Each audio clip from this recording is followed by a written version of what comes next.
Paul George's plans. It's a cold-hearted business, a web of lies, and 5 games of NBA action. That's what we got on the schedule for today, so let's go.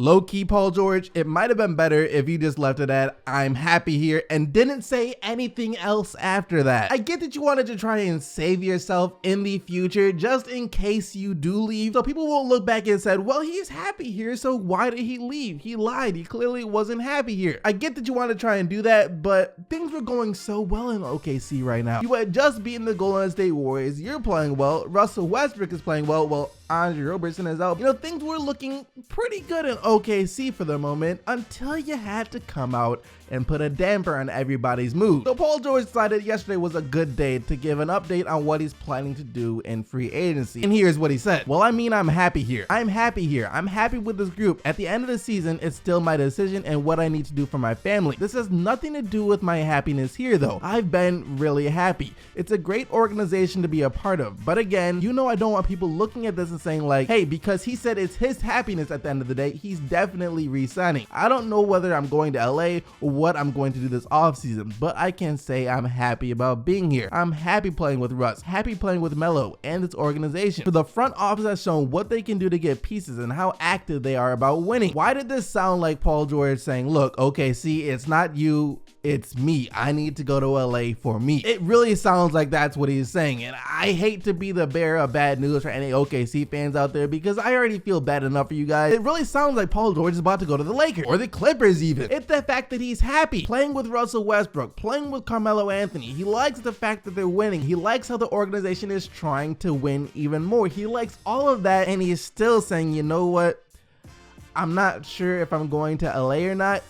It's concerning. And anytime a player says, I had to do what's best for my family, that is the #1 excuse given for leaving. I'm gonna hold out faith for any OKC fans out there that he does stay with you guys, that he doesn't bolt to the Lakers or the Clippers, but it ain't looking so good right now. Did this man really sign for this cheap? I say cheap like this isn't a massive amount of money for any one of us, but 3 years, $24 million, $8 million per year. That's the contract extension that Lou Williams and the Clippers agreed upon. That is highway robbery because $8 million per year is nothing in today's NBA. I'm sure that other teams would have gladly given Lou Williams at least $12 million a year to come play for them. But this is what Lou Williams had to say about his contract extension, and it's actually kind of sad. It was nice of the organization to commit to me the same way I've committed to these guys this year. In years past, these scenarios don't usually go my way, so it was nice for one to go my way and for me to end up somewhere where I wanted to be. It was nice to have that one consistent, you know, you're going to be somewhere for an extended period of time. I feel like I'm a quality basketball player, and usually quality basketball players don't get moved so much. I understand I have a relatively cheap deal considering the numbers I had. It was an expiring contract, and that's enticing the teams trying to make a playoff run. I understand the business part of it, but personally, it's like my kids don't know who to root for anymore. They were confused. They were walking around with Rockets shorts and Lakers jerseys. They just didn't know what's going on. That is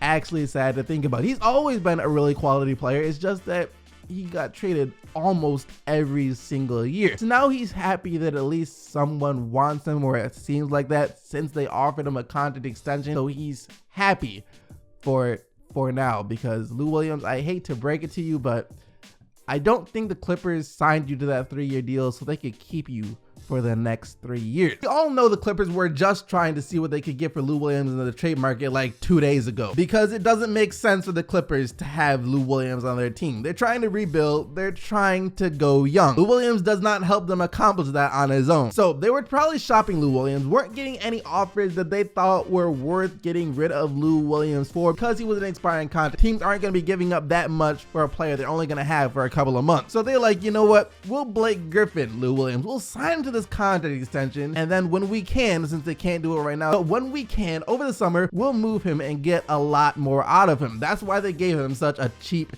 deal, so he'll be easy to move. Teams still won't hesitate to trade for Lou Williams, even more now that he's locked into a 3-year, $24 million deal. So the Clippers will be able to get their max return on Lou Williams. Actually really smart on the Clippers part, but it's very cold-hearted since Lou Williams thinks he's going to be there for the next 3 years at least. Smart, but cold-hearted. It's business. Isaiah Thomas got called out for lying yesterday, and the best part about it was he was called out by Tyronn Lue. So this story actually starts starts a couple of days ago, back after the Cavs got humiliated by the Orlando Magic. After that game, Isaiah Thomas opened his mouth once again and said one of the problems with the Cavs is they don't make in-game adjustments. Other teams do, but they don't. We got to adjust throughout the game. They made adjustments and it worked, and we just kept getting hit with the same thing, and we made no adjustments, and that's been one of our biggest problems this year is adjusting. I mean, teams are not just going to allow us to continue to score and continue to do things at a high level. They're going to make adjustments. We have to do the same thing too, and we're not that good at that right now. Well, after hearing that, the media decided, hey, let's ask Tyronn Lue if this is true. And when they asked Tyronn Lue that, he shut the idea down so quick. I assume you didn't catch this, but last night Isaiah said that he talked about adjustments and how other teams adjust during games and the Cavs do not. That's not true. That's what he said. Yeah, well, that's not true. And I don't know who to believe here. Isaiah Thomas could actually be telling the truth. Granted, I don't think it's his place to say it still, but considering how bad the Cavs have been and how they often blow leads, they might not be making good in-game adjustments. However, for Tyronn Lue, I mean, asking the coach whether or not a player is telling the truth when that player says they don't make in-game adjustments is basically like asking that coach, hey, are you doing your job? Of course he's gonna say the guy is lying. Of course he's gonna say he's wrong, but the way he said it, the way he shut it down so quick, he didn't try and give a diplomatic response that didn't make Isaiah Thomas look like a liar. He just said, he's lying, I'm doing a great job as the coach of the Cleveland Cavaliers, in which case Tyronn Lue was also lying. Still though, I think someone on the Cavs needs to sit down, needs to have a heart-to-heart with Isaiah Thomas and tell him, hey, you don't need to be in front of the cameras anymore. We're taking away your interview privileges because every time you open your mouth, you say something that you shouldn't say that makes me look bad, that makes him look bad, that somehow makes Tyronn Lue look even worse, and it also makes yourself look bad. So no more interview. That wraps up all the news from yesterday though. Now it's about the time of the video where I get you guys' take on everything that went down. It's question of the day time, and today's question of the day is this: LA or OKC? Where do you see Paul George ending up? Let me know down in the comment section below, but now let's take a real quick look at what you guys said in yesterday's video. And yesterday, I asked you guys what you think about this whole John Wall Washington Wizards situation. Do other players or just Marcin Gortat not like Wall on the Wizards? And also, are they a better team without John Wall? And here is what you said. The Wizards aren't better without John Wall. They're just playing more together. They aren't relying on Wall to get them the ball, and they're making plays for themselves. If the Wizards can play like they've been playing with a sense of urgency when John Wall comes back, they'll be great. I'm a Wizards fan, and they've been really entertaining to watch for the last 5 games. I believe John Wall only has beef with Gortat. Only Gortat took shots at Wall, and only Wall mentioned Gortat. All we know for sure is that Wall and Gortat don't really get along, and you can't say after 5 or 6 good games that yes, the Wizards are definitely better without John Wall, even though they were without him early in the season 2 and still were playing the same, still were winning games. But still, until you see them go for an 82 game season plus the playoffs without John Wall, if they kept that up, then I say sure, why not chop him around, see what you can get for him, see if you get some pieces that complement the piece that you already have and make the team even better. But after this sort of games, you can't say that. Don't forget to leave your answer for today's question of the day down in the comment section below. But now let's see what happened in the games from last night. Well, I guess you could say this is a step in the right direction. Look, neither team was out there playing defense. Both teams shot like over 60% from the field, and I still wouldn't say the Cavs looked great, but they were able to get the 140-138 overtime win over Minnesota. J.R. Smith started off the game red hot. He was playing to keep his job in Cleveland. He was about to get traded to the Nets or something. It was like, no, do not send me there. He had his first 5 triples, so that for sure helped jumpstart Cleveland. And Kyle Korver was also hitting shots off the bench, which helped too. Nothing was more important for Cleveland though than LeBron James last night. He was dominant, just wasn't going to let this team lose again. 37 points, 15 assists, and 10 rebounds, barely outdoing Jimmy Butler, scoring wise at least, as Jimmy Butler put up 35. And the difference in their games last night was a couple of things. First, it was LeBron James' game-saving block on Jimmy Butler on one end, which then led to this, a LeBron James buzzer-beating jumper to win the game.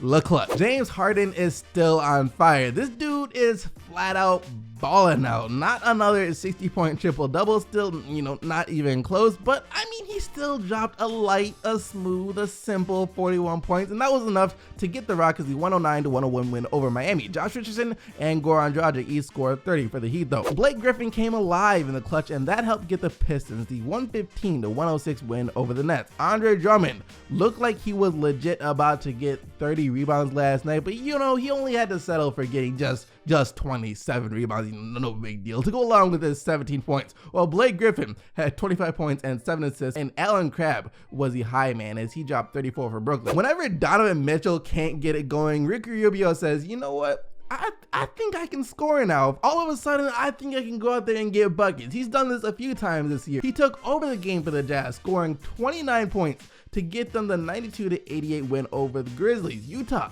has now won 7 straight games. This game, was it a game? What do you call this? This massacre? No, I don't think that's good enough. This